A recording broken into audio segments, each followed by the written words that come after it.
Andhra Pradesh nurses struggle committee రాష్ట్ర కోఆర్డినేటర్గా పనిచేస్తూ ఉన్నాను. గత కొన్ని సంవత్సరాలుగా అంటే ఒక 2-3 సంవత్సరాలుగా అన్ని PHCలు 24/7 చేశారు. అంతకుముందు ఏదైతే ఇంపార్టెంటో అదే 24/7 జరిగేది. ఇప్పుడు గత ప్రభుత్వంలో అన్ని PHCలు 24/7 జరగాలనే ఒక జీవో తీసుకొచ్చారు. దానివల్ల స్టాఫ్ అయితే సఫిషియెంట్గా లేకపోవడం వల్ల ఇద్దరు స్టాఫ్లు ఉన్న చోట 12 అవర్స్ డ్యూటీ చేయాల్సి వస్తుంది. PHCలో అనేక సమస్యలు ప్రతి స్టాఫ్ నర్సు ఎదుర్కొంటుంది కనుక ఈ విషయాల మీద DMHO మేడంకి విన్నవించుకోవడానికి వచ్చాము. అయితే ఆవిడ సానుకూలంగా స్పందించారు. 12 అవర్స్ ఎక్కడైతే చేస్తున్నారో మీరు అన్ని అవర్స్ 12 అవర్స్ చేయాల్సిన అవసరం లేదమ్మా, 6 అవర్స్ లేదా మోర్ దెన్ 8 అవర్స్ అంతకుమించి మీరు పని చేయాల్సిన అవసరం లేదని క్లియర్గా చెప్పి ఉన్నారు మేడము. సో దయచేసి మా ప్రాబ్లమ్స్ అర్థం చేసుకుని మెడికల్ ఆఫీసర్స్ మాకు సానుకూలంగా స్పందించి మా ప్రాబ్లమ్స్ని వెంటనే పరిష్కరించాలని మెడికల్ ఆఫీసర్స్ని కోరుకుంటున్నాము.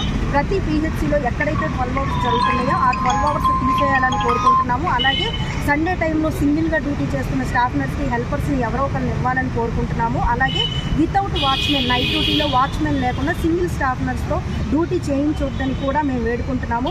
మెడికల్ ఆఫీసర్స్ స్టాఫ్ నర్సెస్ ప్రాబ్లమ్స్ని అర్థం చేసుకుని మాకు మీరు వీలుగా స్పందించాలని, మా ప్రాబ్లమ్స్ని సాల్వ్ చేయాలని DMHO మేడం కూడా మాకు సానుకూలంగా స్పందించారు కనుక ఆవిడ కూడా సానుకూలంగా స్పందించడం వల్ల మీకు కూడా విన్నవించుకుంటున్నాము. మా యందు దయ ఉంచి మెడికల్ ఆఫీసర్స్ ఎవరిని కూడా స్టాఫ్ నర్స్ని ఇబ్బందికరంగా చేయకుండా మా ప్రాబ్లమ్ సాల్వ్ చేయాలని ఈ సందర్భంగా తెలియజేస్తున్నాను. Thank you very much.